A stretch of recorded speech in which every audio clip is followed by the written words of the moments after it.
And Kaylee. And Kaylee. We are on our way to see The Shining! The original Kubrick masterpiece, as agreed upon by Stephen King himself, who famously loves this adaptation, as he should. He loves it. Loves it. He loves it so much, he remade it himself.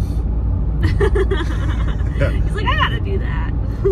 It's like, it sucks, man. I'm gonna go get Rebecca De Mornay and this kid with a punchable face. You've never seen the miniseries fully, right? We started it. Yeah, we started watching it together, but we didn't finish. I think we only watched like not even an hour.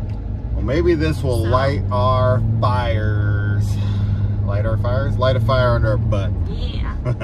I have seen it multiple times, but Kaylee needs to see it because it is pretty much a page-for-page recreation, which I understand, like, his desire to do what he wrote.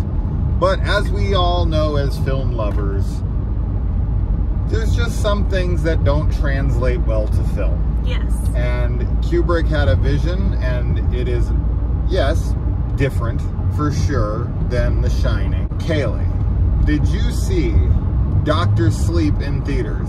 I think I did. I'm pretty sure I saw it in theaters. Have you since, should I say, seen the Dr. Sleep director's cut? Did we not watch that together? I don't remember. I don't know. I think that if I saw the director's cut, it would have been with you. Yeah. I know that I saw Dr. Sleep before I read Dr. Sleep. Yeah. So I watched it first. Okay. We just watched Megan. Yes. For the second time this week with my kids, because I watched it one time with one girl, and one time with both my kids. They were separated, and we watched Megan twice. And Violet McGraw, who's the little girl Katie in Megan, plays the opening girl that they kill in Dr. Sleep, and Sucker Shining. What is your excitement level for this movie if, and only if, we don't have a shitty crowd once again? What do you think the crowd's gonna be like? Let's start with that. I honestly don't know. For context, we saw Friday the 13th part, the final chapter. Yeah. And we saw it on Friday the 13th. We had a ton of young people in our audience that were watching the movie for the first time.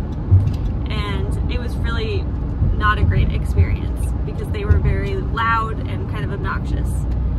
For The Shining, I don't think we're gonna have a crowd like that. I'm sure there will be some teenagers and like young people in there, maybe, because it's like October and they're playing spooky movies and all of that, but I feel like we're gonna have more people that are fans of the film versus people who are watching it for the first time. Yeah, I'll be very curious. I'm not exactly sure where we'll be able to tell that, right? Like, with Friday the 13th, it was pretty easy to tell from certain sequences because of their reactions. Their reactions were first-time reactions. Yes. With The Shining, I'm not exactly sure where that will be obvious. Like, what scene will come up that they'll laugh at or will be surprised at as an audience and be audibly obvious about telling us that this is their first time? Because obviously we don't like go around and ask everybody, is it first time? Right. It's just very obvious when certain scenes happen and they act like, whoa, never saw that before. The Shining is also not really that kind of a film in a lot of ways. Yeah. There's, I suppose, surprising moments, but it has a slower burn to it. Friday has a lot of like jumps and, you know, people dying and all kinds of that sort of thing. The Shining also is much more like culturally relevant and iconic Yes. than Friday 4. I mean, Absolutely. to the horror community, Friday 4 is a staple, but to like a general audience, they just look at that as trash cinema, just another sequel in an endless sea of sequels. Right. As to where The Shining is always, you know, considered and regarded as like cinema. It's like required viewing and always thought of in the, you know, same level as something like The Godfather. Although, of course, the people who are insanely against and opposed to horror would never see it in that way. But even they would probably know most of the iconic bits. I don't know anyone who wouldn't know the Here's Johnny scene. Yeah. Like Shelley Duvall with the bat on the stairs. Stuff like that. It's just, it's too iconic. The hedge maze. I just don't understand how you could live in America, at least. Obviously, we have an audience that isn't just in America, but is The Shining as culturally relevant in your part of the world as it is in the United States, if you are from another country? I'm curious on that. Like, me too. The classics that we regard as classics, whether it's The Exorcist or Jaws or whatever, like, is that, do you guys kind of have the same films? Or, you know, or in Italy, is it obviously like Suspiria and, you know, Mario Bava films and, you know, I don't know. Like, I would assume they're classic everywhere, yeah. But I don't know for sure. That's a good question. Yeah. So to answer what you asked earlier, I'm very excited to see this on the big screen. This is one of those films that there would have been no chance for me to see it when it came out. Me either. I wasn't even born yet. Yeah, so I'm really excited. This is definitely one of my favorite horror films. It's one of my favorite books by Stephen King as well. Probably second only to It. Salem's Lot for me. But I love both. Like, I love, you know, Kubrick's film and what he does with the setting and the characters and the everything, but I also really love King's original ending and how he planned everything to go. I think both are equally important. How excited are you? Yeah, I mean, I'm not a huge like lover of this whole idea of like going and seeing all the films that I already own on it, but it is Halloween time. I know Kaylee gets a big kick out of rewatching classics. I used to as well. I just don't as much anymore. But the novelty of seeing it on a big screen with her, and she's excited, and it's like, I'm never gonna be not excited to watch The Shining. Like, yeah. I love it. It's my comfort movie. I do fear that I'm gonna get sleepy, because it is my movie I put on to go to bed to for so long. Yeah, so it's possible. I don't think I will, but I know the film inside and out. As you can tell, we dressed up. Kaylee's changed her shirt. I changed my shirt. I just realized that because I had my red rum shirt on, but I was getting uncomfortable. So I put this one on, which is his Overlook. So we're both wearing Overlook. Yeah. And I also have this. Yeah. She's ready. So we're gonna go into Trader Joe's and grab some snacks. We'll be back.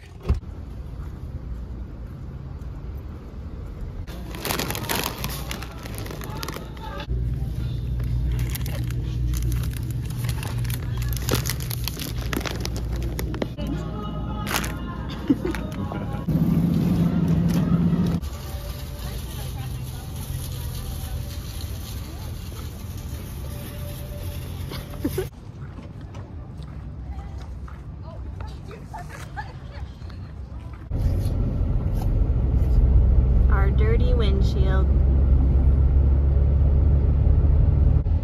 We're back. This time with apples. How you like them apples? I like them apples.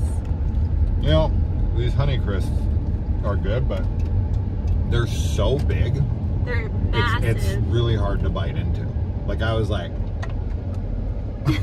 just to try to get like an edge. And I bit into it, and it was really, really, really hard. It got good. So, yeah. But that's not Shining related. But me cutting up Kaylee with an axe is Shining related. Yeah. Because I will succeed where Jack Torrance failed. Spoilers. He cut somebody up with an axe? He cuts up one person with an axe. Yeah, not much death. Definitely.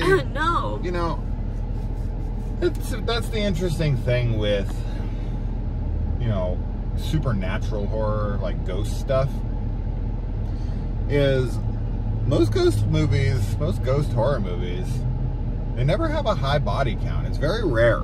Yeah. Like Ghost Ship is a very rare exception, right? That movie starts with like 100 dead bodies. Right? Yeah.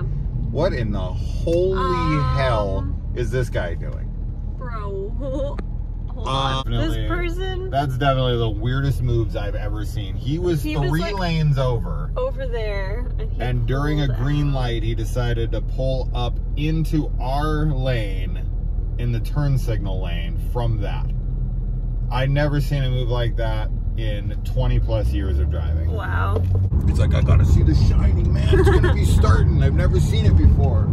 We're actually really early to this movie. We normally get here like right on time, or even like 5 minutes like after, because there's always so many trailers before. Our movie doesn't start till 7 and it's 6:47 right now. That's okay. No.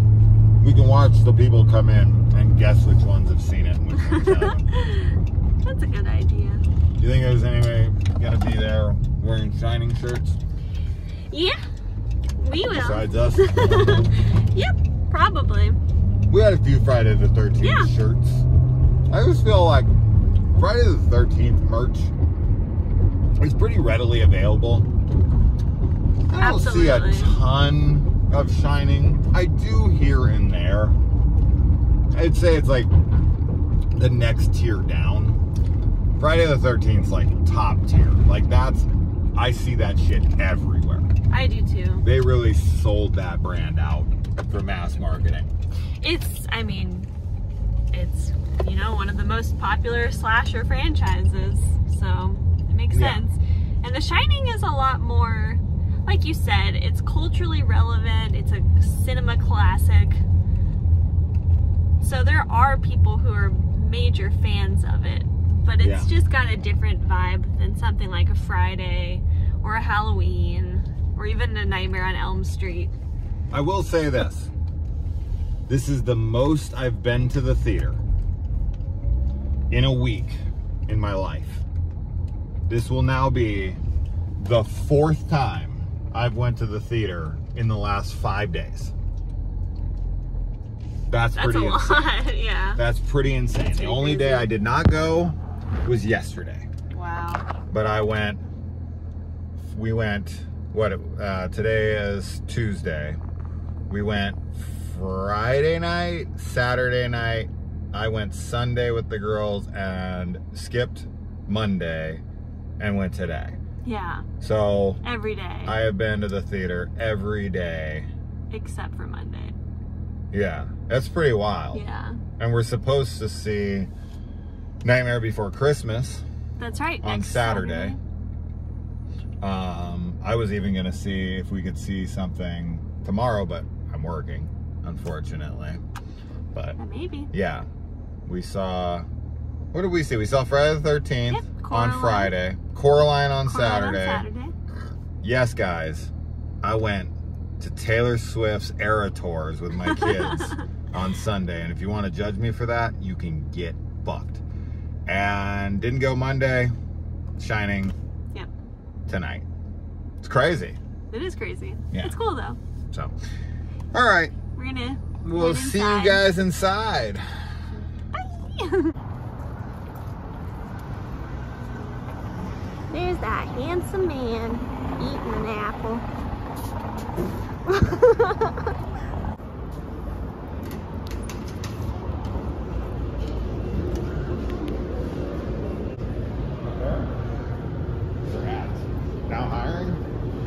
drive to work too.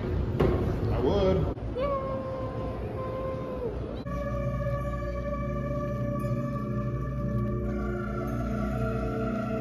So the movie has been seen, and I have some critiques. There was like nothing shining in the movie. I looked everywhere.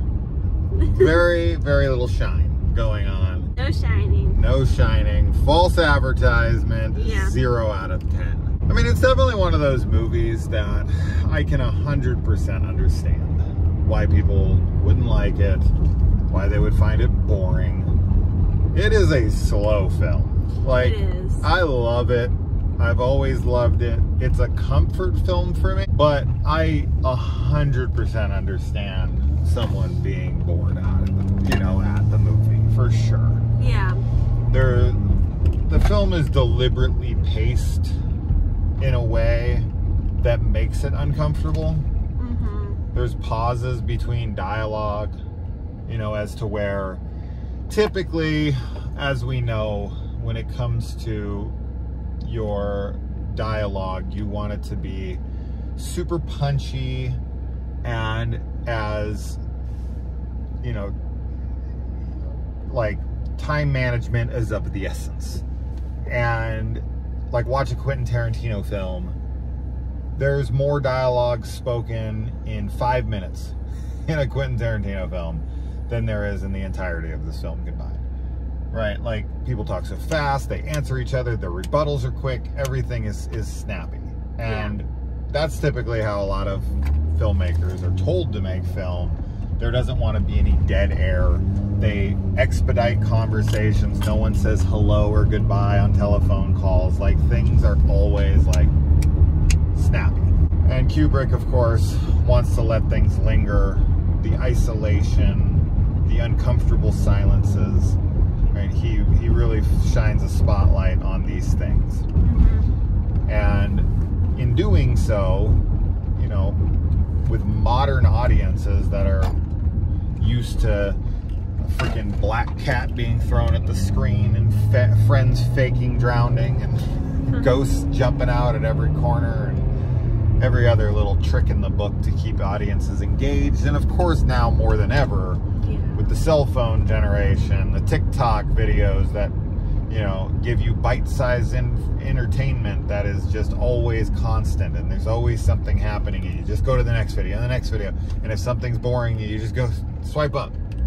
So it's like really, really complicated nowadays to keep an audience entertained, and with a film from 1980 that's deliberately slow-paced, and for a horror movie there's obviously like only one death in the film that we see the character, you know, murder that a character commits, and so it's just not what audiences are used to anymore. So watching it with, now, okay, our experience with the crowd was great. Yeah. You know, everyone was very quiet and respectful, right? And shockingly, I don't know if I should say shockingly, it is October, but man, it was packed. It was so packed. It's weird that we went to see The Exorcist Believer and there was like 8 people in the theater. Mm-hmm. We go to see 1980s The Shining, that's been out for 43 years, and the thing had 80% capacity at least. Yes. So, I mean, it was more packed than Saw X. It was way more packed than When Evil Lurks, obviously. There was literally only one other guy in there but us. Yeah. Which that's an absolute shame. But honestly, it's the most packed movie I've been to in a while. Right? It was like almost every seat was taken. So that was exciting to see that this film is still turning out that many people, and there was a good amount of like young people too, right? But like ones that seemed like they wanted to be there. The girl next to us, I think she was there with her parents, and from what I could tell, she'd never seen the film before, just because of her reactions and what she was saying to her dad on the way out. or who I would assume is her dad. But she was there with her whole family, and she got really excited about the Five Nights at Freddy's trailer. Yeah, she as did Kayla. Yeah. As always. But yeah, I'm a crowd watcher. I'm a people peruser. I'm always like, you know, scoping everyone out, seeing what everyone's reactions are. I find it fascinating. So, yeah, the film definitely doesn't elicit a lot of emotional reaction and response. There were some what's that word? Snickering? Snickering, right? Yeah. Okay, that's what I thought. There was a good amount of that with, like, when Jack is crazy. Yeah. There was just a few people who were laughing, myself included, even though, like, you know, I've seen the movie 6,000 times. But, yeah, that was really about the only noise that was made through the entire 2+ hours that we were in there. It was quiet. Very, very quiet. And it's a very quiet film. Yes, it is. It's super quiet. The use of, like, music is very sparing. Yeah. There is, what is it, diegetic sound Yeah. within the film, but man, there's a lot of moments where it's just silence. Yeah. Or you hear the wind outside. Yeah. So it's super unsettling. And I definitely liked seeing and hearing it this way because it was, you know, it's like all encompassing. How was, you know, the experience of seeing it on the screen? On the big screen? I like seeing these things on the big screen. Yeah. I really do. It's fun because it's like, even though we've seen them before, seeing them on such a large screen, I feel like there's things, like just details that are more noticeable this way. And it just makes them like larger than life. I was fairly surprised at what theater they decided on. Because, you know, things like this, in my experience, they usually get put in smaller theaters.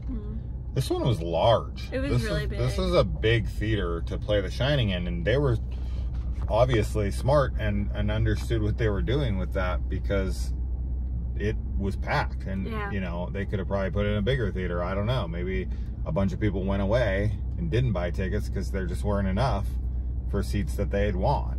Maybe. So this was only $5 per person on Tuesday nights. Next week they're doing The Exorcist, followed by the previous week on Halloween night. They're playing Halloween, which means that we're 2 weeks away from Halloween. Crazy. Yeah. But yeah, this is obviously my first time seeing The Shining in theaters. Kaylee's as well. And you know, it's cool. I like it. There's a novelty to it. You know, there's something to it for sure. I still probably prefer watching it at the house, just because, you know, with something I've seen so many times, I don't know, having the ability to just be comfortable. Yeah. Right? That's a big thing for me. I get so uncomfortable in theaters. Me too. Like, the seats hurt my ass. Yeah. And I always want to, like, be super quiet for everyone, and, like, I'm tall, and so, like, I try to slouch down a little bit, you know, but thank God for stadium seating these days, you know, just from other theaters experiences. This one was stadium, so I didn't have to worry about that bit, but that has been a problem in the past. And, you know, if you want to go to the bathroom, or if someone is, like, trying to get a hold of you, and you're like, oh shit, can I take this, can I not? Like, because sometimes with my kids, I'm always like, oh, I gotta answer this, right? And I don't want to look at my phone, and I try not to be on my phone unless I'm absolutely bored out of my mind. But yeah, so the theater, okay, on the flip side of that though, one thing I do like about the theater experience is that, And of course, not everyone adheres to this, unfortunately, as we all know. But for the most part, most people are, you know, required to be off their phones, to be disconnected, to, you know, let the film be immersive. And I didn't see a single person on their phone in this movie. Not one. And this is a slower paced movie that probably 90% of the audience had seen before. Right? So that was kind of stunning to me, since we go to like fast paced movies that are opening night, no one in the theater has seen it before, and you got a bunch of freaking, you know, teenagers or 20-year-olds, like, and they're like taking these like really quick nothing shots of their faces. That's the one that always gets me. They're doing the Snapchat shit where they pull it up and they just do like a really quick picture of themselves, and it's like this angle from like underneath and it's all ugly, and then they write something on top of it, and they send like 40 of those pictures during the movie. And it's like, does that really need to be included? Do you really think anybody gives two fucks about your low angle, awful looking ass picture? Unbelievable. It was cool that we're in a 1980 movie that everyone's seen before, slow as fuck, and not one person touched their phone the entire film that I saw. So that's pretty crazy. But that, I think that just shows you the kind of crowd we were with, the kind of crowd that movie attracts. These are film lovers who understand patience, right? If they're putting themselves through this, they are already aware of what they're getting themselves into, and they have a tolerance and an appreciation for film. Yeah, I agree, though. I think that there's a novelty and a charm to getting a chance to see these classic movies in theaters at least like once, but it's not something that I'll be like dying to do, because like you, I'd prefer to watch it at home. So. Yeah, but you do still want to see Halloween. Yeah, I would love to see Halloween in theaters. That's what I mean, like seeing them like one time at least, I think would be cool. But it's not something where it's like every time I see that they're playing in theaters, I gotta go out to see them. Oh, I would never. I would not want to do that. I would never want to see The Shining in theaters. No. It was cool to see it. Yeah. But, yeah. I have the 4K at home. I'm good with that. Kaylee wanted to see it. I was like, okay, let's do it. You know? Yep. We got a free Tuesday night. Let's go for it. It lined up. Felt like it was supposed to be. And yeah, it was good. I mean, it's always a good time watching The Shining. Well, I guess thanks for joining us once again for our little vlogs. Sorry that there was no Shining. No Shining. But that's that. Yeah. So we will see you guys. We apologize for no Slasher Sunday and no Monster Monday this week. Yeah. The reason is because, once again, for so many weeks in a row, someone in the family, my daughter Oliver, got sick. Yeah. And she was sick all freaking week I had her, and there was no time to do either. She just left at 5 o'clock today. I was by her side for pretty much 3 or 4 straight days. The fact we even got Stephen King Saturday and Found Footage Friday up is kind of beyond me. Yeah. As well as other reviews. But yeah, hopefully next week no one will be sick. Yes. Because we've had so many, pretty much everybody in the family has been sick, including the dog. Yeah. Besides me. I'm the only one who hasn't gotten sick yet. So, yeah. So that's why, in case you were wondering. But other than that, we love you. We'll see you in the next video. Adios. Bye.